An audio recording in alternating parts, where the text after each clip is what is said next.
Mesdames et messieurs, bonsoir. Bienvenue à l'Échiquier international.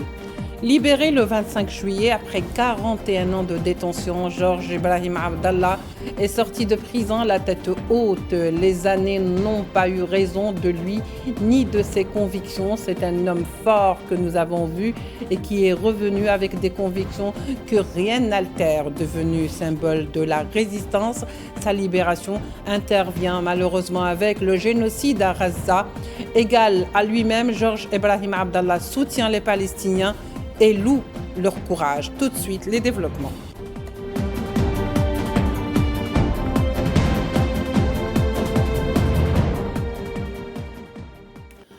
Pour en parler avec nous de Georges Ibrahim Abdallah, nous rejoint aujourd'hui Jacques-Marie Bourget, journaliste et reporter français qui a lui-même vécu des vertes et des pas mûres, qui est un homme de terrain, qui a connu le massacre de Sabra et Shatila et qui a même été donc touché dans son corps et dans son âme par une balle assassine de l'entité sioniste qui jusque-là n'a pas reconnu son crime. Jacques-Marie Bourget, bonsoir, merci de nous rejoindre.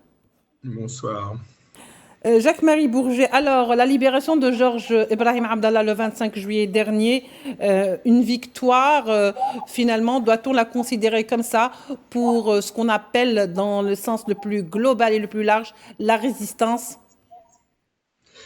C'est une victoire, mais enfin une victoire à quel prix? Parce que oui.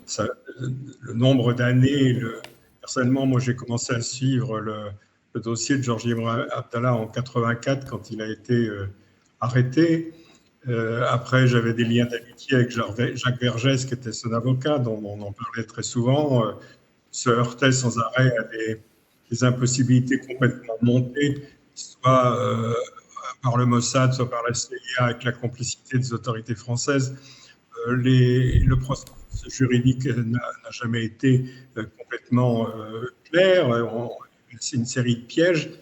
Si vous voulez, au bout de 41 ans de prison, c'était quasiment un des plus vieux prisonniers politiques au monde.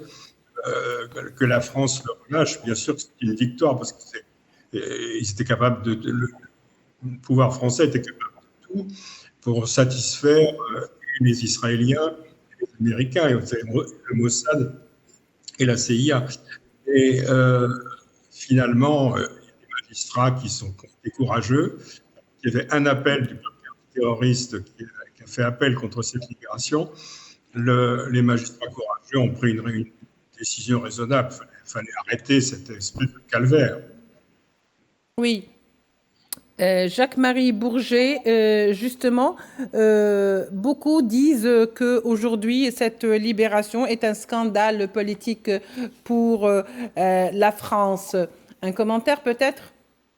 C'est un scandale politique pour la France, c'est-à-dire d'avoir gardé cet homme 41 ans en prison. Ça, c'est effectivement un scandale. Sa libération, c'est vraiment simplement, même pour celui qui a des opinions, je ne vais pas dire sionistes, mais enfin bon, qui considère Abdallah comme un terroriste, ce qui n'est pas du tout. Même pour ces gens-là, la justice doit un jour s'exercer. Les assassins du préfet Erignac en France, en Corse, sont libres.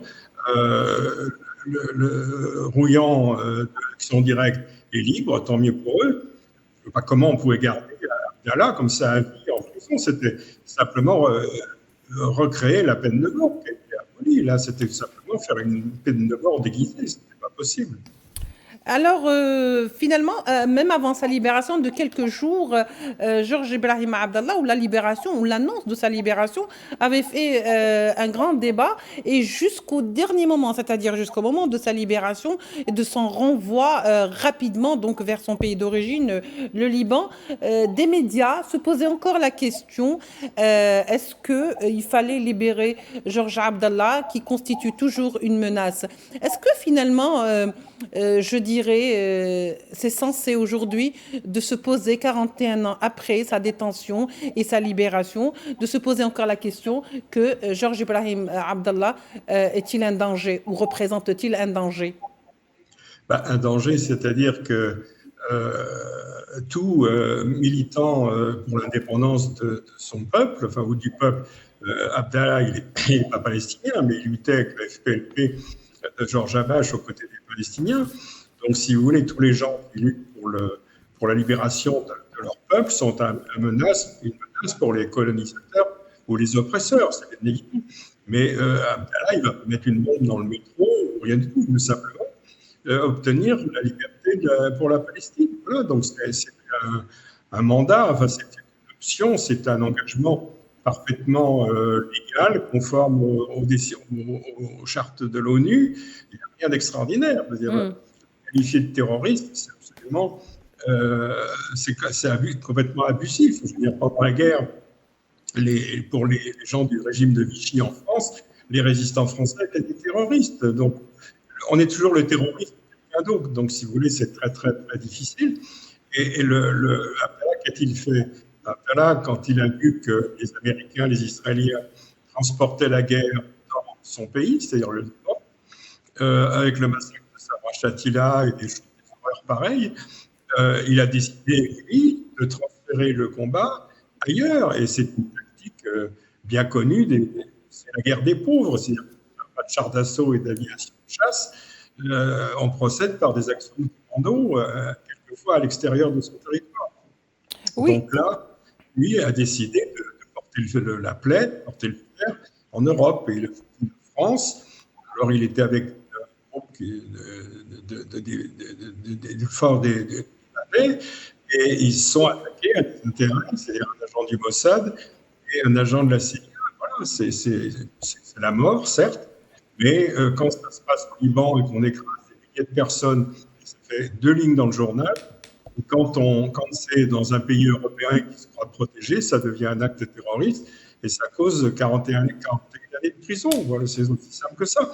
Et si Abdallah est resté aussi longtemps en prison, c'est parce que Mme Bill Clinton, à l'époque, secrétaire d'État du gouvernement américain aux affaires étrangères, elle envoyait régulièrement une lettre à la France, normalement, par exemple, à Manuel Valls, quand il était ministre de l'Intérieur, ce monsieur Manuel Valls qui est absolument épouvantable, pour lui demander surtout de ne pas faire en sorte que Abdallah ne soit pas libéré. Et les Français obéissaient aux Américains. Donc, si vous voulez, c'était une totale injustice. Oui. On lui a tout fait, Abdallah. On lui a donné un avocat de la DGSE, des services secrets. Enfin, on l'a menacé en prison, on lui a mis un pistolet sur la tempe. Enfin, c'est scandaleux. C'est des conduites de dictature. En tous les cas, on l'a vu, Georges Ibrahim Abdallah, sa sortie de prison et à son arrivée au Liban, qui a été accueilli en héros. Il avait quand même fait des déclarations allant dans des propos donc de la résistance.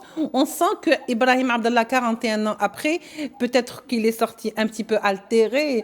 On ne voit pas les séquelles que cette détention a marqué sur lui, mais il reste très déterminé et on sent que ses convictions n'ont pas du tout été touchées. Il parle jusqu'à la dernière minute que la résistance reste le seul moyen, que ce soit pour son pays, le Liban, pour la Syrie ou encore pour les Palestiniens aujourd'hui. Si vous voulez, moi j'ai toujours, faut dire ce qui est, j'ai toujours considéré que Abdallah, connaissant très bien le contexte du Moyen-Orient, était un prisonnier politique et victime de l'injustice. Alors, comme je connaissais Vergès très très bien, c'était un ami, j'avais une espèce de proximité, donc j'ai toujours essayé de communiquer, de visiter Georges Ibrahim Abdallah en prison, obtenir le fait qu'il puisse me téléphoner. Et pour ce qui est des visites, je suis le seul à avoir essuyé un refus, c'était non, je ne peux pas visiter Abdallah en prison.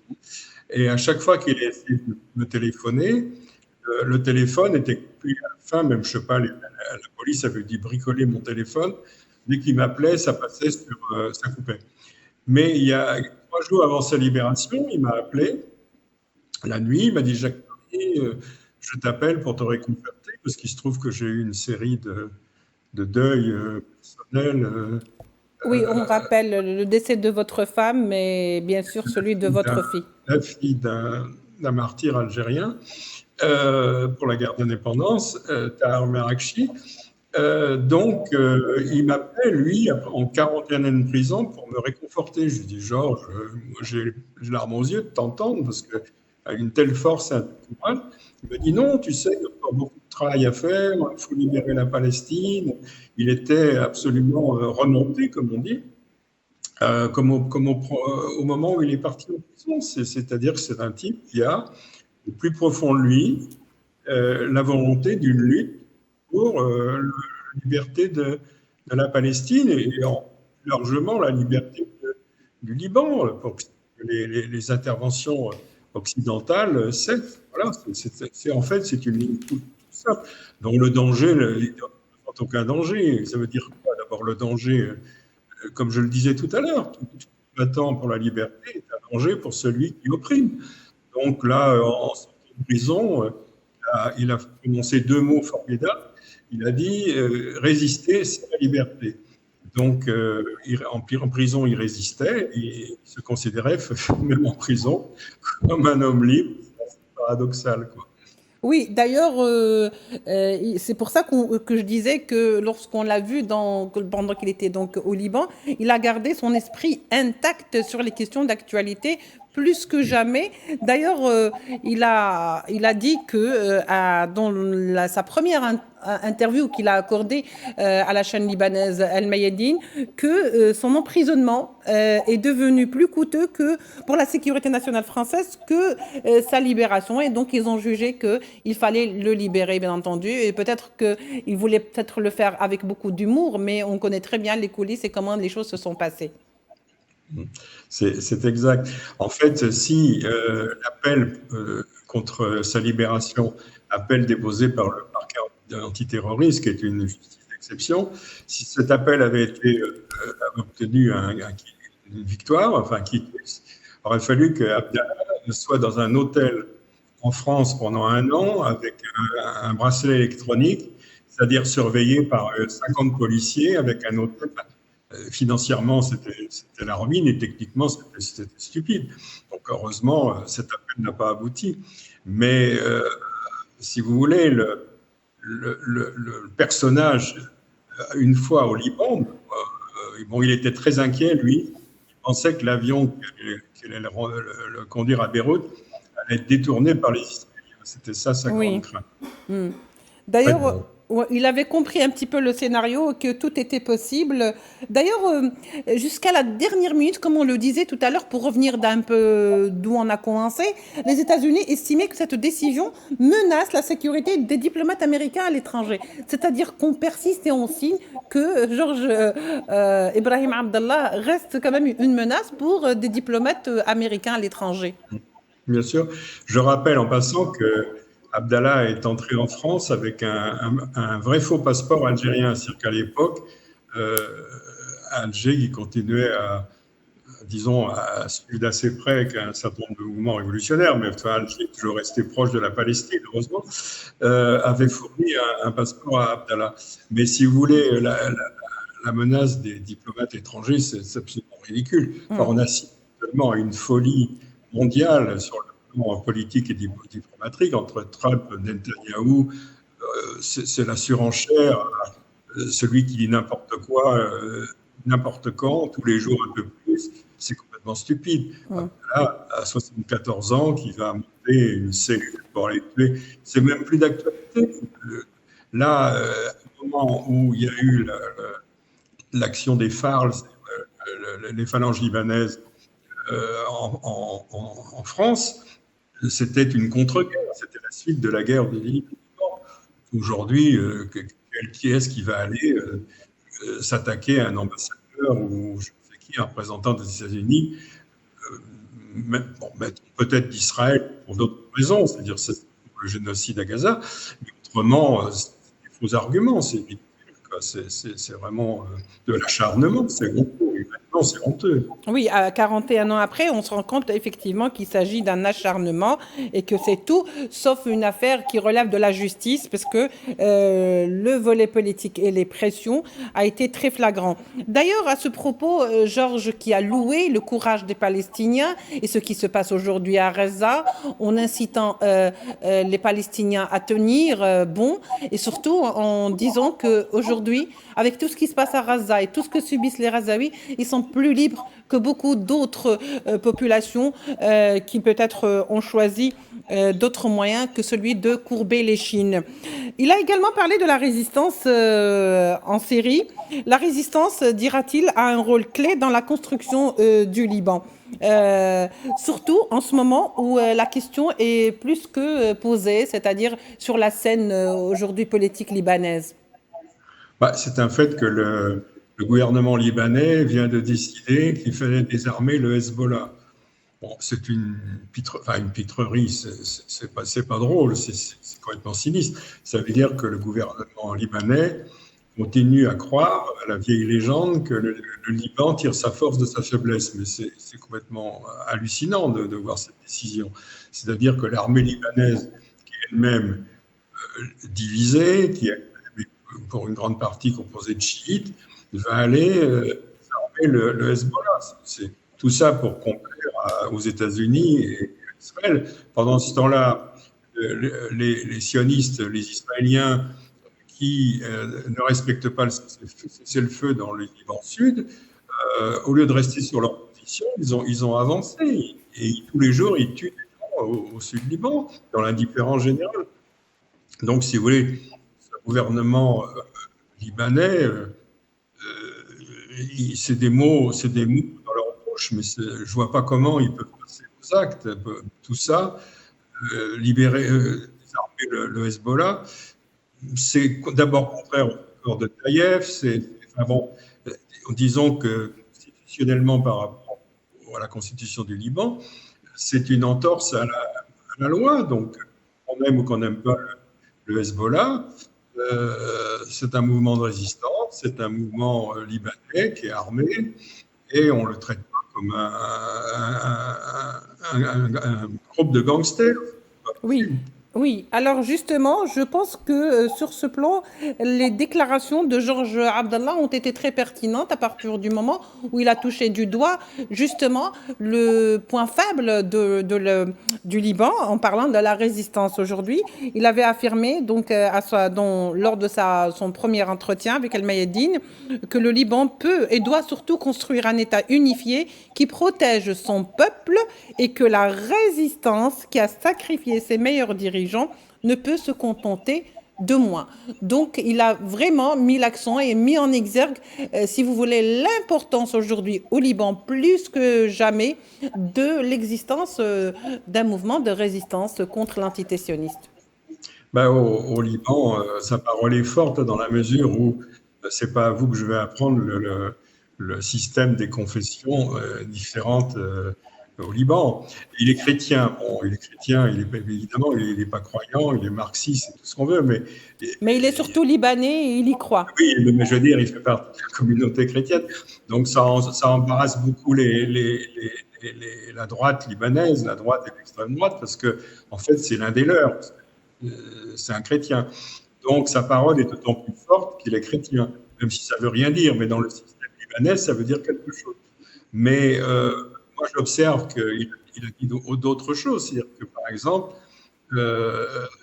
il a critiqué la position de l'Égypte en disant que les Égyptiens allaient vers Rafah, allaient vers Gaza, manifester, que se passe-t-il? Et là, c'est un fait, bon, c'est une intrusion qui doit beaucoup déjà déranger M.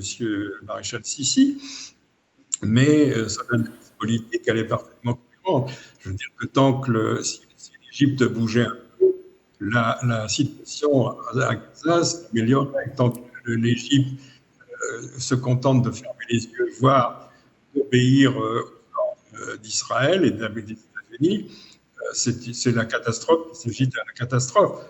Jusqu'à temps le peuple égyptien va tolérer cette injustice, je ne le sais pas. Enfin, bon, le grand argument, ici, on le connaît. Le Hamas est issu des Frères musulmans. Les Frères musulmans, c'est les ennemis en Égypte. Ouais. Donc voilà, on peut faire un geste. Aujourd'hui, des milliers d'enfants sont en train de mourir et c'est surtout pas le prétexte tant évoqué, c'est-à-dire le Hamas. Finalement, Jacques-Marie Bourget, on s'attendait quand même après 41 ans de voir sortir un Georges Abdallah peut-être fatigué, peut-être, si vous voulez, touché, marqué, éreinté, mais on a vu quand même un homme fort, un homme toujours debout. Oui, c'est un combattant et il n'a rien à faire. De 41 après, il a gardé. Il a des piles inusables, Abdallah. Mais si vous voulez, moi, par exemple, pour vous faire une confidence, moi, je pensais qu'aller au Liban, c'était signer son arrêt de mort à brève échéance, parce qu'évidemment, ou les Américains ou les Israéliens vont tenter de le tuer. Moi, personnellement, je ne suis pas comparable à Abdallah, mais les Israéliens ont attendu 9 ans pour me coller une balle dans le poumon. Après que je leur ai fait, je me suis procuré des documents du Shin Bet, des services secrets, ça leur a beaucoup déplu, ça a été tout un problème. Ils m'ont attendu 9 ans. Au bout de 9 ans, je suis allé en Israël, bêtement, et là, ils ont tenté de m'assassiner. Donc, il est bien évident qu'Abdallah, il est toujours sur la liste. Mais moi, j'avais essayé de le convaincre. Je lui ai dit, mais pourquoi tu ne vas pas en Algérie? Je lui ai passé des messages et tout ça. Oui. Il m'a dit, pourquoi en Algérie? Beaucoup l'Algérie, mais je vais faire en Algérie. Je suis libanais, je vais au Liban, je veux embrasser ma famille, je veux aller sur la tombe de mes parents, sur la tombe de ma fiancée, parce qu'elle est morte. Et après, il me donne 3 jours, après on verra. Donc, il est complètement lucide. Bien que du jour au lendemain, il peut être assassiné. Mais le temps qui lui reste, il veut reprendre la parole, redonner un certain nombre d'orientation, et c'est ce qu'il a fait avec des... Bon, ces observations, par exemple, sur le massacre de Shatila, que je connais bien, puisque j'étais à ce moment-là, et j'écris un livre là-dessus, mais quand il rappelle le rôle des armées françaises, italiennes et américaines dans le massacre de Shatila, autrement dit, les soldats qui devaient protéger les camps, puisque les combattants étaient partis, notamment en Tunisie, il n'y avait plus personne pour protéger les camps. Il était entendu que c'était les armées occidentales qui allaient protéger les camps. Puis subitement, sans les dire, cette protection a disparu. Ça veut dire quoi? Ça veut dire qu'aujourd'hui, on le sait, ça veut dire que M. Reagan a donné 48 heures à Sharon pour faire le travail, c'est-à-dire massacrer le camp de Sharon Shatila. Oui. Et l'armée française, alors que le président de la République à ce moment-là était M. Mitterrand, ils ont obéi. Leurs forces, sachant très bien que retirer les forces, ça veut dire que les Palestiniens étaient massacrés. Donc c'est une comment dirais-je, c'est une culpabilité extrêmement grave. Le massacre de Sabra Shatila a été déclaré par l'Assemblée générale de l'ONU en décembre 1982. Un acte de génocide, donc imprescriptible. Est-ce que vous avez eu jamais un jugement sur Sabra Shatila? Jamais. Oui. Aujourd'hui, non, c'est une histoire phalangiste, c'est les phalanges chrétiennes qui étaient énervées parce que Bachar. D'où la guerre au Liban, oui. Parce que Bachar Gemayel avait été tué. Pas du tout. C'est une chose profondément politique. Et Abdallah les remet dans l'actualité. C'est sa lucidité, c'est sa connaissance du dossier. Et ça, certainement, je pense qu'il va être assassiné. Mais tant qu'il est vivant, il parlera comme un libérateur. C'est une espèce de Mandela. Merci. Mandela pour les Palestiniens, puisqu'on a besoin d'images. Tout à fait. C'est une personne, donc une icône, comme l'a été Nelson Mandela d'Imadiba pour les Sud-Africains. C'est pour ça que je disais, et donc faut-il réellement aujourd'hui être tranquille et ne pas craindre pour la vie de Georges Ibrahim Abdallah, à qui on souhaite encore des jours heureux avec sa famille au Liban. Merci beaucoup, monsieur Jacques-Marie Bourget, pour Merci à avoir été vous. avec nous. Pouvoir s'exprimer parce que c'est pas facile. En France, c'est absolument impossible. Merci, merci beaucoup. En tous les cas, vous êtes toujours le bienvenu sur Al 24 et sur l'échiquier international. Au revoir, on se retrouve demain pour un nouveau numéro.